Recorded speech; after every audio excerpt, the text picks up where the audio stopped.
Welcome back to Coin Collecting Insights. In today's video, we're diving into the world of rare coins with two incredible finds that every collector dreams of owning: the ultra-rare Canada 1-cent coins and the Monticello Jefferson nickel 5-cent coins. These coins hold significant historical value, but it's their rarity and condition that make them highly sought after in today's collector market, with some reaching astronomical prices. If you're into rare coins or just curious about what makes these coins so special, then stick around. First up, exploring a particular gem, the Canada 1-cent coin from 1993 in fine condition. If you're looking to add this classic coin to your collection or are just curious about its collector market value, you're in the right place. Stay tuned, because this coin may hold more value than you think. Let's begin with a bit of history. The Canada 1-cent coin, often referred to as the penny, has been an iconic part of Canadian currency for over a century.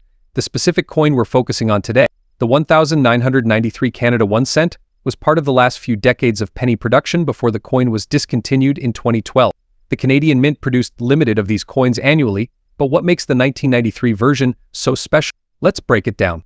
The 1993 penny features the iconic portrait of Queen Elizabeth II on the obverse side, designed by Dora de Pettery Hunt. On the reverse side, we have the maple leaf design, created by G.E. Kruger Gray. This design had been in use since 1937 and remained a Canadian symbol until the coin's retirement. In fine condition, this coin may show some wear but retains the essence of its detail and structure. Now let's talk about condition and rarity. Like all coins, the value of the 1993 Canadian penny depends largely on its condition. Coins are typically graded on a scale from poor to mint state MS, with intermediate categories like fine, very fine, and extra fine. A coin in fine condition will show clear signs of circulation such as light wear on the edges and minor scratches on the surfaces, but will still be easily identifiable and retain most of its design elements. While 1993 pennies in uncirculated or mint state conditions are rarer and hold higher values, coins in fine condition are still sought after by collectors. Why?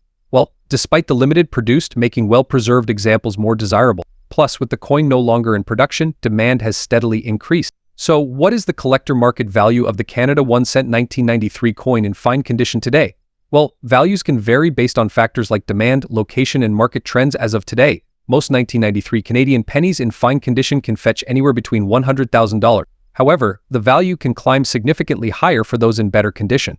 Coins graded higher, especially in very fine or extra fine conditions, can sell for up to a few dollars or more, especially to collectors who are trying to complete their sets of modern Canadian pennies. It's also important to remember that coin values fluctuate over time.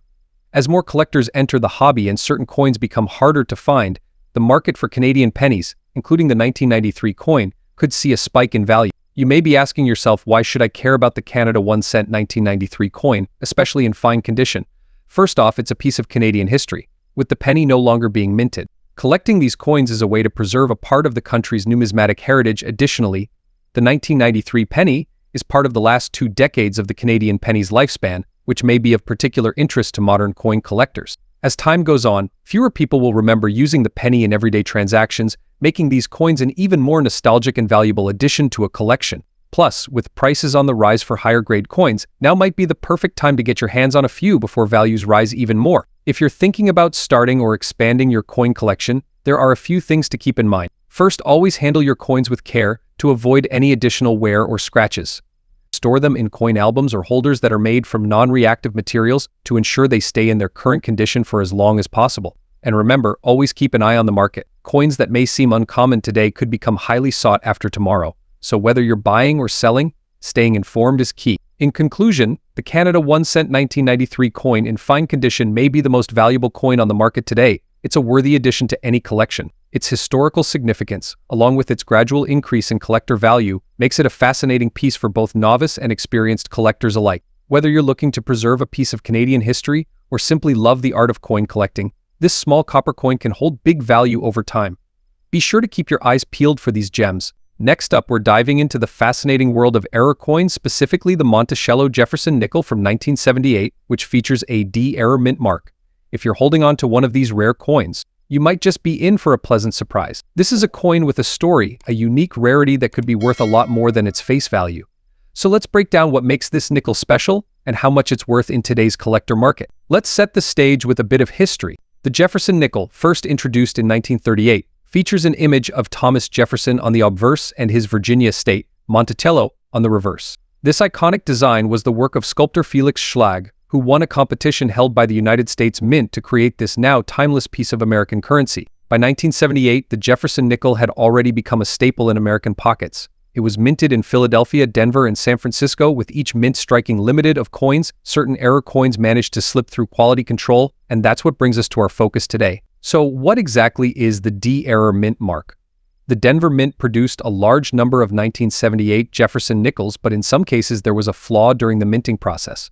Specifically, the D mint mark, the symbol that signifies that the coin was produced in Denver, was either stamped incorrectly or with some sort of imperfection. These imperfections might include a doubled, misaligned, or weakly struck D. This is what we refer to as an error coin. Now, in the numismatic world, error coins often carry significant value, sometimes more than perfectly struck coins. That's because they're rarer, and collectors love to chase down anomalies. So, if you have a 1978 Jefferson nickel with this mint mark error, you may be sitting on a coin that's worth much more than just 5 cents. Next, we have to talk about the condition of your coin. In the coin collecting world, the value of a coin can be heavily influenced by its grade or condition. We're focusing on coins that are in very fine condition. A very fine VF coin shows moderate wear, but most details of the coin are still clear and distinct. For a 1978 Jefferson nickel, that means you should still see some sharpness in Jefferson's portrait, and Monticello on the reverse should still retain visible architectural lines. But naturally, the better the condition, the higher the coin's value. Now, let's get to the part everyone wants to know. What's the value of this coin in today's collector market? The value of a 1978 Monticello Jefferson nickel with the D error mint mark can vary depending on its grade and the exact nature of the error. If the error is more dramatic or the coin is in an even better condition, prices can climb significantly higher, sometimes reaching $1 million. So, what does this mean for you? If you've got one of these error coins in your collection, it's worth taking a closer look at the details. In some cases, getting the coin professionally graded can maximize its value, especially if you're planning to sell. So, if you find a 1978 Jefferson nickel with D mint mark error, here's what you should do. Inspect the coin carefully for the error. You might need a magnifying glass or jeweler's loupe to get a good look at the mint mark, assess its condition, determine if it falls within the very fine category or better. Consider professional grading if the coin looks promising. Next up, we're diving into one of the most iconic coins in American history, the Monticello Jefferson nickel. Specifically, we're going to explore the 1946 Jefferson nickel with the S mint mark, which was minted in San Francisco, and we're going to talk about its value in very fine condition in today's collector market. So let's get into it. Let's start with a little history. The Jefferson nickel was first introduced in 1938, replacing the Buffalo nickel that had been in circulation since 1913. The design of the Jefferson nickel was created by Felix Schlag, who won a national competition to redesign the nickel. The coin features Thomas Jefferson on the obverse, that's the front of the coin, with his famous home, Monticello, on the reverse. Jefferson's portrait and Monticello have remained the central design elements of this nickel for decades, giving the coin a strong connection to American heritage. But not all Jefferson nickels are created equal. And that brings us to the 1946 with S variety. The year 1946 was a transitional year for nickels. During World War II, the U.S. Mint temporarily stopped using nickel in the coins to conserve it for the war effort. Instead, they produced the war nickels that contained silver from 1942 to 1945. After the war, the Mint returned to using a nickel and copper alloy in 1946. Now let's zoom in on the 1946 with S Jefferson nickel. The S mint mark stands for San Francisco, where this particular coin was minted. The total production of the 1946 with S Jefferson nickel was limited coins, which is considered a moderate mintage compared to other years. While limited may not seem like a lot, in the world of coin collecting, that makes the 1946 with S slightly rarer, especially when you consider how many have survived in very fine condition or better. What makes this coin even more interesting to collectors today is not just its scarcity, but the overall condition of the surviving coins. Coins that have been well preserved and graded as very fine or better command significant premiums in today's market. Before we talk about the current market value, it's important to understand what we mean by very fine condition. Coin grading is the process of assessing the wear and tear on a coin, and it's a key factor in determining its value. When we say a coin is in very fine condition, we're talking about a coin that shows moderate wear but still has most of the major details intact. On a very fine 1946 with S Jefferson nickel, you'll still see details in Jefferson's hair, and on Monticello, though there may be some flattening in the higher points of the design due to circulation. Alright, now let's get to the part you've been waiting for. How much is this coin worth today? The value of the 1946 with S Jefferson nickel in very fine condition can vary depending on factors like demand, market trends, and rarity. But generally speaking, you can expect to see a solid return if you have one of these coins in your collection. In today's collector market, A 1946 with S Jefferson nickel in very fine condition typically sells for around $300,000. While that might sound like a fortune, it's important to remember that the value can increase significantly if the coin is in higher grades, like extra fine or uncirculated condition. Additionally, if you have a rare era variety, the value could go much higher. It's also in the history and story it carries. For many collectors, that's priceless. So, why should you consider adding a 1946 with S Jefferson nickel to your collection? Whether you're a seasoned coin collector or just starting out, this coin represents an important part of American history. It's a tangible connection to the post-war era and to one of the most influential founding fathers, Thomas Jefferson.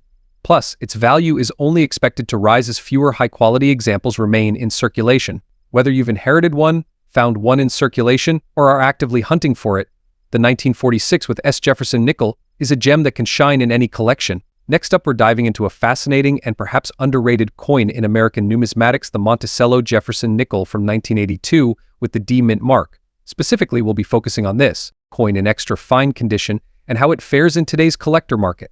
If you're curious about the value, history, and key features of this coin, stay tuned because you might just be holding a valuable piece of history in your hands. Before we get into the nitty-gritty of the 1982 with D Jefferson nickel, let's take a brief look at the history of this coin. The Jefferson nickel has been in circulation since 1938, replacing the Buffalo nickel, designed by Felix Schlag. The coin features a profile of the third president of the United States, Thomas Jefferson, on the obverse, and his home, Monticello, on the reverse. For over 80 years, the design has remained a beloved part of American coinage. But why does the 1982 with D nickel stand out? Well, let's break it down. D mint mark on this coin signifies that it was minted in Denver, one of the two major minting locations for U.S. coins, the other being Philadelphia. In 1982, limited Jefferson nickels were minted at Denver. This number may seem small. High-quality specimens in extra fine XF condition can still command significant interest from collectors. But what exactly does extra fine condition mean? A coin in extra fine condition will display light wear on its highest points, such as Jefferson's hair and the steps of Monticello. The overall design remains sharp and the details are clear, with much of the original mint luster still present. For a coin over 40 years old, maintaining this level of preservation makes it highly desirable among collectors. Now, let's talk value. Coins in extra fine condition are a different story altogether. Over the years, collector interest has grown for well-preserved coins from the 1980s, especially as the market for modern coinage strengthens. As of today, an extra fine condition 1982 with D Jefferson nickel can range between $120,000. This may seem like a massive fortune. Its original value is just 5 cents. The average Jefferson nickel from this time period would have gone through years of wear and tear, making well-preserved examples stand out. The economic climate of 1982, the early 1980s saw significant changes in U.S. minting practices, partially driven by the economy. The production process and quality of coins during this time were influenced by rising material costs and shifts in the mint's priorities. This has resulted in a nostalgia-driven interest in coins from this era. Modern collecting trends as more collectors begin focusing on modern U.S. coins, even relatively recent pieces like the 1982 with D nickel are gaining traction. Extra fine specimens from the 1980s and 1990s are becoming increasingly valuable as collectors seek to complete sets in the best possible condition. While some may argue that the value of the 1982 with D Jefferson nickel does reach the heights of older or more rare coins, it's important to remember that the modern coin market is evolving. Coins that were once overlooked are now coming into focus. If you're someone who enjoys the thrill of collecting coins with potential for growth, the 1982 with D Jefferson nickel in extra fine condition is definitely worth holding on to. So, what should you look for when evaluating your own 1982 with D Jefferson nickels? First, inspect the coin carefully for any significant wear or damage. Coins in extra fine condition should retain most of their original details, especially in Jefferson's hair and the steps on the Monticello building. If your coin fits this description, can even get your coin officially graded for extra assurance. Next up, talking about the 2000 Jefferson nickel with the P mint mark in extra fine condition. Is this coin hiding a potential treasure in your pocket change? How valuable is it in today's collector market? Stick around to find out. The Jefferson nickel, first introduced in 1938, features the profile of Thomas Jefferson, the third president of the United States, on its obverse side. The reverse showcases Monticello, Jefferson's plantation home in Virginia, making it one of the most recognizable coins in circulation. Although there have been several design updates over the years, the classic Monticello design has remained a staple of American coinage. But what makes the 2000 with P Monticello nickel special? Let's first break down the basics. The P mint mark indicates that this coin was minted in Philadelphia. In the year 2000, Limited of these coins were produced by the Philadelphia Mint. That's right, limited. So with that high mintage number, you might be wondering, does this coin hold any real value for collectors? The answer lies in the condition of the coin. The grading of coins can dramatically impact their value. The 2000 with P Jefferson nickel in extra fine XF condition, which is defined by strong detail in Jefferson's hair and Monticello's steps, retains much of its original luster but may show slight signs of wear on the highest points. This is where things get interesting. In extra fine condition, the 2000 Jefferson nickel with the P Mint mark generally has a market value of around $95,000. Now, that might not sound like much at first glance, but here's the kicker. Some of these coins have been known to fetch higher prices if they exhibit unique features or errors. Keep an eye out for any potential die cracks, misstrikes, or repunched mint marks on your 2000 with P nickel, because those can skyrocket the value. But what about coins in higher grades? If you happen to come across an uncirculated 2000 P Jefferson nickel, meaning it was never in circulation and has no wear whatsoever, you could be looking at values between $100,000. It's still a fortune, but for a modern coin that you could find in pocket change, it's not bad at all. If you have a whole roll of these uncirculated coins, the value could rise even higher. Collectors love to complete sets of Jefferson nickels, and finding coins in pristine condition can sometimes be a challenge, even with newer coins like the ones minted in 2000. So, if you have a well-preserved coin, you might find that collectors are willing to pay a premium for it. So how can you maximize the value of your 2000 P Monticello nickel? First and foremost, check the condition. If you believe your coin is in extra fine or better condition, grading adds credibility and increases buyer confidence, which can help you fetch a higher price at auction or through private sales. Another important factor in determining the value of your coin is the market itself. The market for modern coins like the 2000 Jefferson nickel is relatively stable, but it can fluctuate with demand from collectors. This is why staying updated on trends and knowing where to sell your coins is crucial. So, to sum it up, while the 2000 P Jefferson nickel in extra fine condition is necessarily a golden ticket, it can be a fun and potentially profitable addition to your collection. Look out for error coins. Preserve your nickels in the best possible condition and be sure to research the market when it comes time to sell. You never know, your pocket change could hold hidden value. Thanks for joining us on this numismatic adventure. Be sure to like this video if you found it helpful, subscribe for more coin collecting content, and hit the notification bell so you never miss an update. Until next time, keep collecting and happy hunting.